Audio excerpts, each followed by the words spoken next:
Hi friends, आज हम लोग डिस्कशन करेंगे नवा भोपा हेल्थ इंश्योरेंस के बारे में। इसकी Q4 के अर्निंग रिपोर्ट आ गए हैं। अब हम देखेंगे नवा भोपा हेल्थ इंश्योरेंस का Q4 अर्निंग रिपोर्ट कैसा चल रहा है और ये 7 मई के दिन में ये रिलीज हुई है। चलिए फ्रेंड्स, तो शुरू करते हैं। तो नवा भोपा हेल्थ इंश्योरेंस के स्टैंड लोन स्टेटमेंट पे हम लोग आ गए हैं और ये करीब करीब ये लैक्स में दे रहा है डेटा। तो डेटा को एनालिसिस करेंगे और इसमें देखेंगे हेल्थ इंश्योरेंस में एक्चुअली किस तरह से प्रीमियम आ रहा है, अदर एक्सपेंसेस है और कंबाइंड रेशियो क्या है उसको भी, और नेट एनपीए को भी हम लोग चर्चा करेंगे। तो अभी प्रॉफिट के हिसाब से देखा जाए तो रिजल्ट का ओवरव्यू देखा जाए तो डिविडेंड का कोई अनाउंसमेंट नहीं है, जैसे कि डिविडेंड यील्ड इसमें भी नहीं है, कोई डिविडेंड का अनाउंसमेंट नहीं है। और ये कंपनी एक्चुअली आईपीओ के थ्रू 2024 में आई थी और करीब करीब आईपीओ से इन्होंने पैसा जुटाया था। ये करीब करीब 1947 की कंपनी है जो बाहर की, जहाँ यहाँ इंडिया में 2008 में इंश्योरेंस में कदम रखा। तो ये 2 पार्ट में वीडियो होगा। फर्स्ट पार्ट आपका क्वार्टरली रिजल्ट होगा, सेकंड पार्ट आपका फंडामेंटल कंप्लीट एनालिसिस होगा। चलिए फ्रेंड्स, शुरू करते हैं। तो सबसे पहले टोटल इनकम की तरफ देखें, रेवेन्यू कहाँ से आ रही है। एक तो प्रीमियम के थ्रू रेवेन्यू आ रही है और अदर इनकम के थ्रू आता है, दोनों को कंबाइन करके देखेंगे तो हमारी जो टोटल रेवेन्यू आ रही है मार्च 2025 के क्वार्टर में Q4 में, तो 1,56,473 आ रही है। ठीक है। Q3 में रिजल्ट थे 1,24,050 की आ रही थी। तो मोटा मोटी 25,000 का यहाँ आपको ग्रोथ देखने को मिल रहा है। तो यहाँ पे अगर देखते हैं 25,000 का क्वार्टर टू क्वार्टर ग्रोथ है, तो ये मान लीजिए 25,000 का ग्रोथ आपको करीब करीब 5% का ग्रोथ दिख रहा है।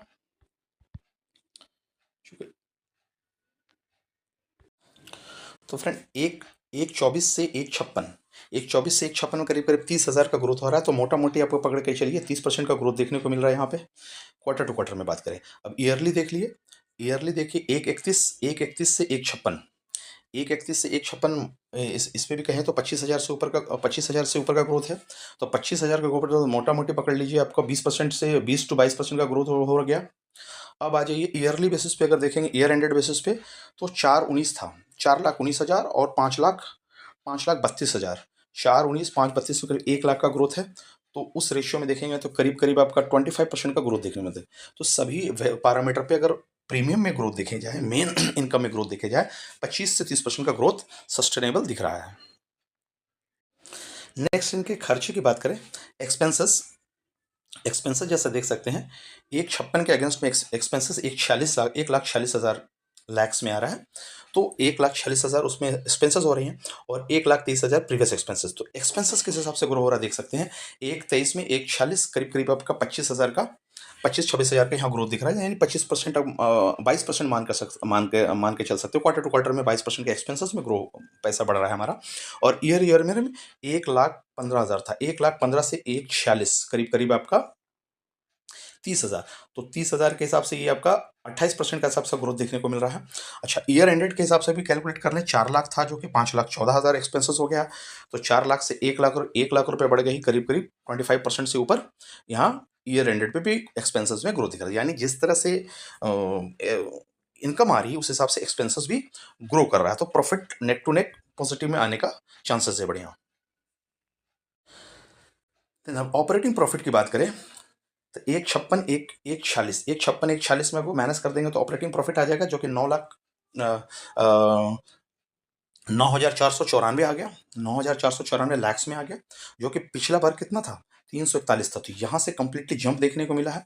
इस जंप का अगर कारण माने तो ये प्रोविजनिंग यहाँ पे माइनस की गई थी, यहाँ पे प्रोविजनिंग राइट ऑफ में आ गया है, तो प्लस में ये नंबर बन गया, जिसके कारण ये प्रोविजनिंग के माइनस के कारण, डिडक्शन के कारण ये प्रॉफिट आपका Q3 में ज़्यादा कम हो गया था। लेकिन अभी देखेंगे ऑपरेटिंग प्रॉफिट 9,000 के आसपास, 9,000, साढ़े 9,000 के आसपास आ चुका है अब। और quarter to quarter yearly basis पे देखेंगे, ईयरली बेसिस पे तो 16,000 करीब 700 था। तो कहाँ 16,000, कहाँ 9,000। तो अगर उसके हिसाब से देखे जाए तो ईयर एंडेड के ईयरली बेसिस पे देखेंगे 2024-2025 का, तो 16,9 तो करीब करीब आपका देखा जाए तो आधा से कम है, 40% रिड्यूस हो गया। तो नेगेटिवली देखा जाए तो 40% नेगेटिव ग्रोथ देखने को मिला है ईयरली बेसिस पे। तो ये कंसर्न पॉइंट है। ठीक है। अब नेक्स्ट पॉइंट देखा जाए, अगर इसमें हमको देखने को मिला तो क्या हमारे पास स्टॉक है तो हम आगे एनालिसिस का छोड़ दे क्या निकल जाएं। अब हमको इसको ईयर एंडेड बेसिस पे देखना पड़ेगा कि सपोर्ट हो रहा है कि नहीं ईयर एंडेड बेसिस पे। तो ईयर एंडेड पे देखिएगा तो आपको जो ऑपरेटिंग प्रॉफिट आ रहा है करीब करीब 18,800 का आ रहा है, जो कि आ रहा था 2024 का। और 2025 को पकड़ेंगे तो ये भी 18,000 से आ रहा है। तो ओवरऑल ईयर एंडेड पे अगर पकड़ते हैं तो मोटा मोटी फ्लैट देखने को मिल रहा है। तो यहाँ बहुत ज़्यादा नुकसान दिख नहीं रहा है, लेकिन बहुत ज़्यादा फायदा भी नहीं दिख रहा है, न्यूट्रल पोजीशन निकल करके आ रहा है। अब देखेंगे प्रॉफिट आफ्टर टैक्स, सब कुछ काट काट छाट के हमारा नेट प्रॉफिट इस कंपनी के पास कितनी आ रही है, जिसके थ्रू ये ईपीएस का पोजीशन निकल करके आएगा।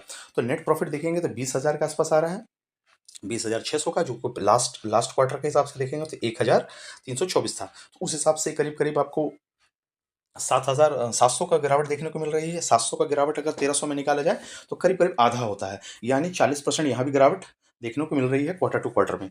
अच्छा, अब ईयर एंडेड के हिसाब से देखेंगे तो ईयर एंडेड के हिसाब से यहाँ 15,000 से 20,000 जाने को मिल रहा है। तो 15,000 से 20,000 जो जाने को मिला है, तो यहाँ भी बढ़ोतरी देखने को मिल रही है करीब करीब आपका 25%। अच्छा, यहाँ भी देखिए 1,03,24 था, जो आए तो 40% की बढ़ोतरी देखने को मिल रही है, और ये 25% यहाँ भी बढ़ रहा है। तो दोनों हिसाब से अगर नेट प्रॉफिट में जाएँ तो ऑपरेटिंग प्रॉफिट में नुकसान दिख रहा था, लेकिन नेट प्रॉफिट आते-आते हमको ये फ़ायदा में कन्वर्ट होती हुई दिख रही है। अच्छा, ईयर एंडेड के हिसाब से देख लें, 8,000 था, उसके जगह पे आपका 21,000 लाख का अर्निंग आ रहा है, तो नेट प्रॉफिट हो रहा है। तो उस हिसाब से देखें 8 दूनी 16, 16 मतलब कि डबल से भी ऊपर जा रहा है, यानी 100 मतलब कि 150% से ऊपर का जा रहा है ऊपर, 150% का इंक्रीमेंटल ग्रोथ देखने को मिल रहा है। अब इनकी ईपीएस देख लेते हैं। जैसा कि इसमें डिविडेंड अलाउंस नहीं है, इसलिए डिविडेंड का कोई डिडक्शन नहीं है, क्योंकि नेट प्रॉफिट में डिविडेंड अमाउंट को डिडक्ट करने के बाद ईपीएस निकाला जाता है। तो इसके हिसाब से डायरेक्ट हम ईपीएस निकाल सकते हैं। तो ईपीएस अभी का जो अर्निंग बेसिक ईपीएस जो आ रहा है 1.13 का आ रहा है, जो कि प्रीवियस के हिसाब से 0.07 था। तो यहाँ तो आपको ग्रोथ देखने को मिल गया। अब देखिए ईयर टू ईयर देखेंगे तो 0.92 का था, 0.13 है, तो यहाँ भी आप ग्रोथ देखने को मिल रहा है, जो कि नेट प्रॉफिट आपका बढ़ के आ गया। ईयर एंडेड के हिसाब से देखें तो 0.51 का था, अभी 1.22 हो रहा है। तो उस हिसाब से भी आपका ईपीएस ईपीएस में भी कंसिस्टेंसी के साथ ग्रोथ देखने को मिल रहा है। जैसे कि हम लोग बैंकिंग में भी एनपीए देखते हैं, तो ये बैंकिंग से रिलेटेड ही फंड के हिसाब से काम करता है, इसमें भी एनपीए देखना पड़ेगा, ग्रॉस और नेट एनपीए। अभी आप देखेंगे ग्रॉस एनपीए 0.66 का था, ठीक है। इसके पहले क्या था, 0.86 का था, यहाँ से गिरावट देखने को मिली, एक अच्छी चीज़ है। इसके पहले ईयर क्वार्टर टू क्वार्टर देखेंगे, ईयर देखेंगे 1.15 का था ग्रॉस। तो यहाँ से आपको देखिए भारी गिरावट देखने को मिले, करीब आधा होते हुए दिख रहा है। नेट एनपीए भी देखिए जीरो है, पिछले का भी जीरो है। तो नेट एनपीए हमारा जीरो है, तो इसके ऊपर प्रोविजनिंग ज़्यादा नहीं निकल के आ रही है, मतलब कि प्रोविजनिंग इसके ऊपर रखने की ज़रूरत नहीं है, तो आपका प्रॉफ़िट निकल कर के आराम से आएगा। दूसरा इम्पोर्टेंट फैक्टर है जो कि इंश्योरेंस कंपनी का हम लोग देखते हैं बेसिकली, सॉल्वेंसी रेशियो हो गया, दूसरा combined ratio. Combined ratio insurance जो दे रही है कंपनी, और आपके उसके ऊपर जो प्रीमियम आ रहा है, अब प्रीमियम कितने पेड कर रहे हैं और उसके सर्विस चार्जेस क्या आ रहा है, सब मिला करके जो रेशियो है 100% से आपका कंबाइंड रेशियो हमेशा ऑलवेज लेस देन आना चाहिए, तभी आपको प्रॉफ़िट निकल के आएगी। तो कंबाइंड रेशियो यहाँ पर देखेंगे हम लोग करीब 80% का है। अभी के कंबाइंड रेशियो 80% का, जो 100 से कम है, वेरी गुड। इसके पहले का जो कंबाइंड रेशियो था क्वार्टर में करीब-करीब 80% का था, उससे थोड़ी-सी कंबाइंड रेशियो हमारी बढ़ी है। तो बढ़ी है तो हमारे लिए थोड़ा-सा दिक्कत यहाँ पे है, और इसके पहले भी हमारा वो ईयर एंडेड में देखा 78 था। तो 78, 79, 80, तो इस हिसाब से कंबाइंड रेशियो हमारा बढ़ा है, चूँकि हमारा प्रॉफिट यहाँ पे पिछले के कंपैरिज़न में ये मार खाता हुआ दिखेगा। अब यहाँ पे हम लोग ईयर एंडेड के हिसाब से देखते हैं कंबाइंड रेशियो क्या आ रहा। ईयर एंडेड के हिसाब से देखेंगे तो 78 था, जो चारों क्वार्टर को कंबाइन करेंगे तो अभी 79.4 आ रहा है। तो कंबाइंड रेशियो उस हिसाब से तो 100% के अराउंड में नहीं है, 80 से नीचे है, लेकिन हाँ, क्वार्टर टू क्वार्टर आप बोल सकते हैं, और ईयर एंडेड के हिसाब से भी कंबाइंड रेशियो आपका बढ़ा है। तो बढ़ा है तो कहीं न कहीं आपका क्लेम ज़्यादा जा रहा है, और पैसे थोड़े से कम आते हुए दिख रहे हैं, यानी आपको मिल रहा है, बच काट-कूट के पैसा 20% यहाँ पे मिल रहा है। इस तरीके से आप इंश्योरेंस कंपनी का एनालिसिस भी कर सकते हैं, और ये हमने मोटी-मोटी बात इसमें देखने को बताई है। अगर आपको कंप्लीट एनालिसिस चाहिए तो आप इसमें कमेंट्स में लिख सकते हैं, और हमारा इससे रिलेटेड पार्ट 2 वीडियो ज़रूर देखिएगा। इस पार्ट 2 में हम टेक्निकल और फंडामेंटल दोनों पॉइंट्स पे इस स्टॉक पे बात करेंगे, चूँकि इसमें 25 से 30% पब्लिक होल्डिंग बैठा हुआ है, तो ये स्टॉक बहुत पब्लिकों के पास हो सकती है। इसके लिए आपको एक इंश्योरेंस कंपनी का कैसे एनालिसिस करते हैं और इसमें क्या-क्या पैरामीटर्स देखते हैं, उसमें हम लोग कंप्लीटली डिस्कशन करेंगे। चलिए फ्रेंड, मिलते हैं नेक्स्ट वीडियो में। Okay, bye-bye. इस चैनल को सब्सक्राइब करें, लाइक करें, कमेंट्स करें, और शेयर करना ना भूलें, क्योंकि इसमें बहुत मेहनत से हम लोगों ने वीडियो बनाते हैं, और जो भी यूट्यूबर्स हैं हर वीडियो में अपनी मेहनत करते हैं। अगर आपकी मेहनत को देखते हैं, पसंद आता है, तो ज़रूर इसको लाइक करें और सब्सक्राइब करें। Thank you friends.